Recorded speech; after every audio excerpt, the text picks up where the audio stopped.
three banks have been forced to turn to the Bank of Ghana for some emergency financial support to meet their daily operations.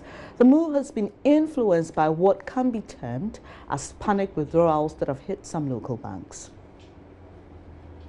For some of these banks, they had to turn to the central bank for support because they were having problems in meeting customer demands like deposit withdrawals and clearance of checks. Sources say the request for liquidity support was sent to the regulator and it has been approved. This is to ensure that the said banks do not go down, especially at a time there are reports some of them are not in good positions and it is fueling these withdrawals. For some of these local banks, the development has gotten to a state that requires some immediate intervention by government or the Bank of Ghana to prevent them from collapse. Joy Business understands that apart from these three banks, another big bank in the country was also recently forced to turn to the Bank of Ghana for some emergency liquidity support. Sources say looking at the way things are panning out, the regulator before the end of this month may be forced to take some drastic action or look at some other proposals on the table. This includes a possible merger of about 4 commercial banks.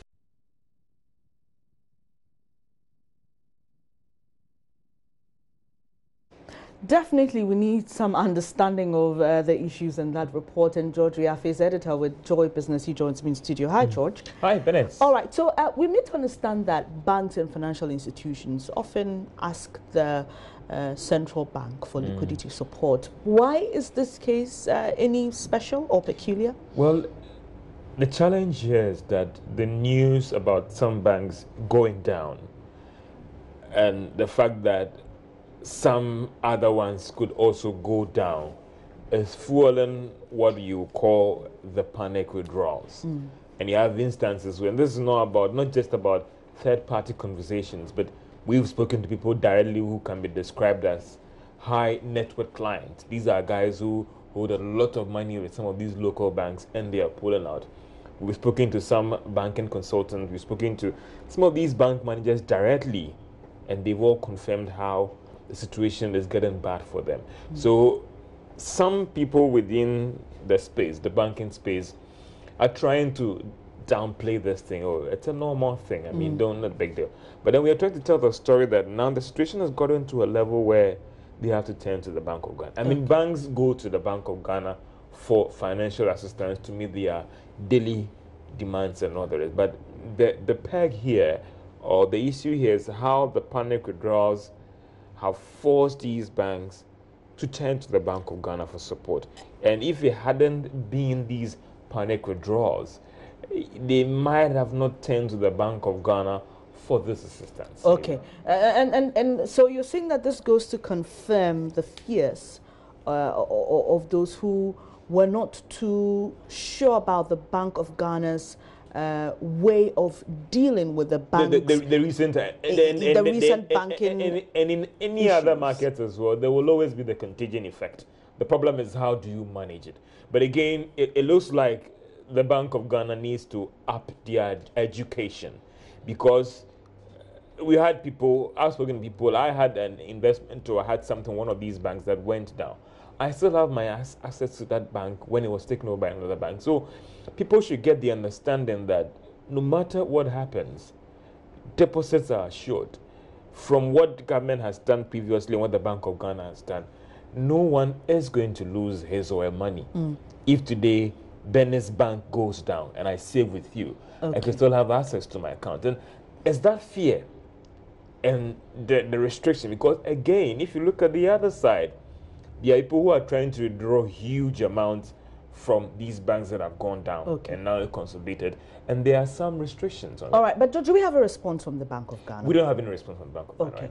But, I mean, while we talk about this, shareholders of Unibank are criticizing the Bank of Ghana and accounting firm KPMG over how they've handled an audit report on its operations. The shareholders, in their statement, also described the appointment of KPMG as receiver for Unibank as a clear case of conflict of interest. Now, this is because KPMG is currently benefiting from the report following disengagements. The shareholders also maintain that it has been very difficult to respond to the issues raised in the report because the Bank of Ghana, after several attempts, has refused to give them the report. George, interesting development. Interesting, and when you listen to all these things that are going on, you know, I hope I get the verse right. That whose verdict do you believe? Is it in the Bible? Whose report are you going to believe?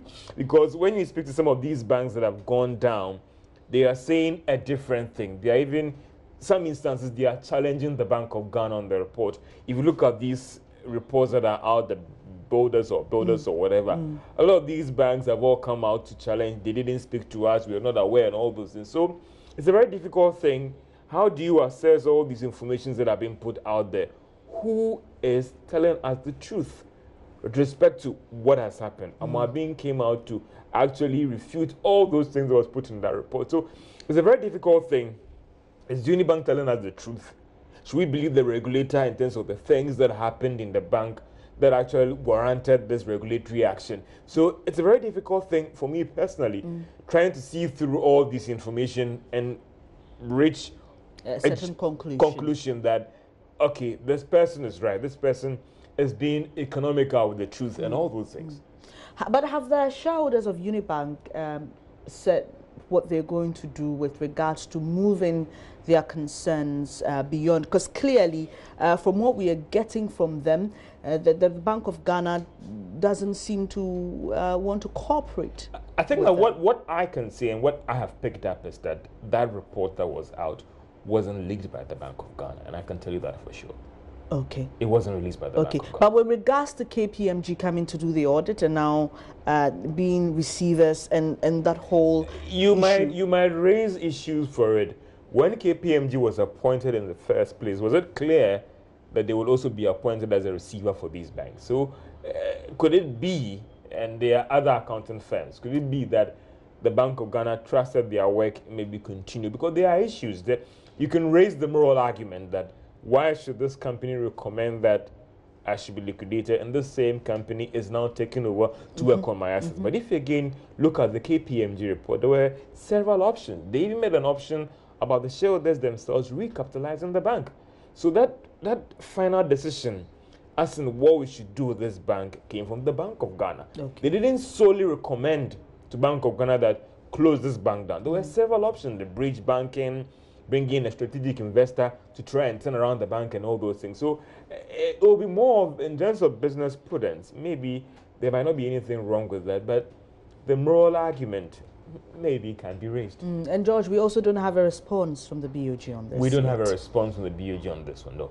Thank you very much. George Riafe is editor with Joy Business, helping us understand recent developments in the banking sector.